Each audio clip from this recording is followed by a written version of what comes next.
All right, let's dive into a brilliant short story from the one and only Premchand.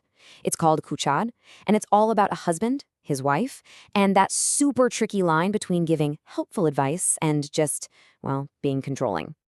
So here's the big question this story tackles. What actually happens when someone's helpful hints start to feel more like a rule book for your life?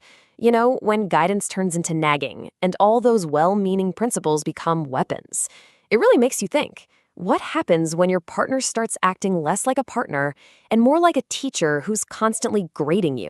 Okay, so let's meet our two main players. First, we have Kundanlal. This guy thinks he's a walking encyclopedia of wisdom. Then there's his new wife, Rameshwari. She's just trying to fit in and make him happy, so she hangs on his every word like a star student. But here's the thing, his lessons? They kinda don't make any sense. So picture this, their life together is basically one long sermon. Kundan Lal has an opinion on literally everything, and he loves to improve his wife by correcting her constantly. The biggest problem, though, his principles are always fighting with each other. It's a total mess. Here's a perfect example of what I'm talking about. One minute, Kundan Lal is scolding Rameshwari for haggling over the price of spinach for 30 minutes, telling her time is more valuable than money. But, like the day before, his big lecture was all about how not a single penny should ever be wasted. So, which is it, man? Make up your mind. And oh, the hypocrisy just keeps getting deeper. When Rameshwari shoos away a cat for stealing milk, Kundan Lal goes on this whole rant about having compassion for all living things. But when their maid accidentally spills some expensive ghee, all that compassion just flies right out the window. Suddenly, he's all about an eye for an eye. The whole thing is just one big paradox. He'll preach that it's their sacred duty to feed any beggar who knocks on their door. But when a relative comes to visit and stays for more than a couple of days, suddenly that guy is a freeloader and he's getting on Rameshwari's case for spending too much money feeding him. It's wild. So after months of this confusing, nonstop lecturing, you just know something's gotta give. And it does. One tiny little accident happens, and that becomes the absolute breaking point for Rameshwari. This is the moment she realizes she can't win this game. And what was this big catalyst? It was super simple, really.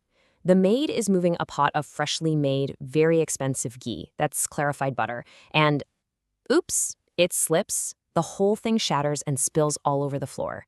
A complete disaster. Rameshwari sees how upset the maid is, and her first reaction is pure compassion. She gets it. It was an accident. So she tells the poor woman not to worry about it, that she's forgiven. Totally cool about it. But then Kundan Lal shows up, and his reaction? The complete opposite. He absolutely loses it. He starts yelling that the maid has to pay for it out of her tiny salary. He's quoting God's law and all that, totally forgetting his whole be nice to the cat speech from before. And for Rameshwari, this is just the ultimate humiliation. It's not just that he's contradicting himself again. It's that he completely undermined her authority and shamed her right there in front of their maid. And right then and there, she decides. She's done playing his game. It's time for a new strategy. Now, this is where the story gets really, really good. Rameshwari's response isn't to fight back or to argue. Nope. She comes up with this brilliant, silent rebellion. She decides to give her husband exactly what he says he wants, a wife who can't think for herself.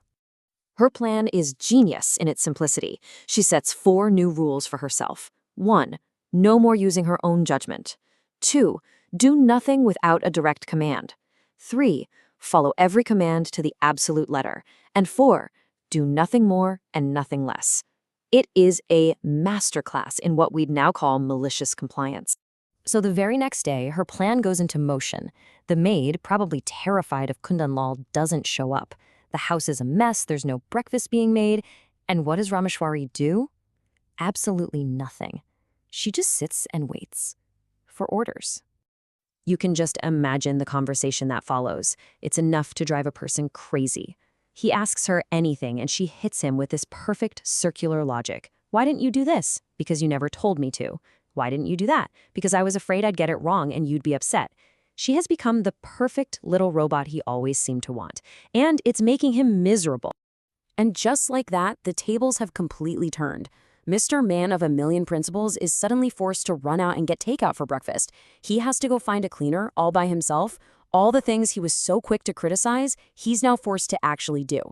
The whole day just spirals into chaos. No lunch, no dinner plans, nothing. By evening, Kundinlal is at his wit's end. He's finally being forced to face the fact that his house doesn't run on lectures. You can't eat principles for dinner.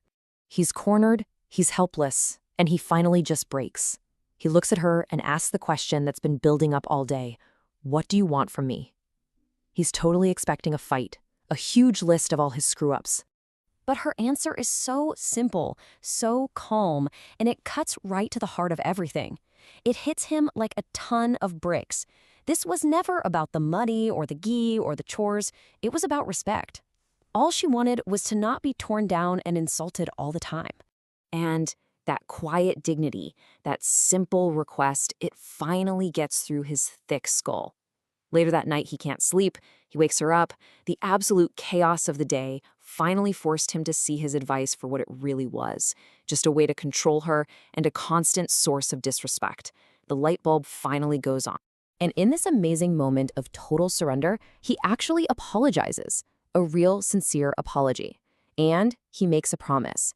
From now on, he won't interfere unless she actually asks for his advice. He finally gets it. A marriage is a partnership, not a classroom. Which kind of brings us to our big final thought, right? Rameshwari won her battle, but she didn't do it by yelling louder or proving him wrong. She did it by just stopping, by strategically withdrawing. It really makes you wonder, in our own lives, when we're up against that kind of constant criticism, is a quiet, powerful silence sometimes the strongest move we can make? And that's our deep dive into Premchand's Khuchad. What a story. If you enjoyed this breakdown, you know what to do. Go ahead and hit that like button, share it, and subscribe for more explainers on incredible stories. Ring that little bell so you don't miss a thing. Thanks for hanging out.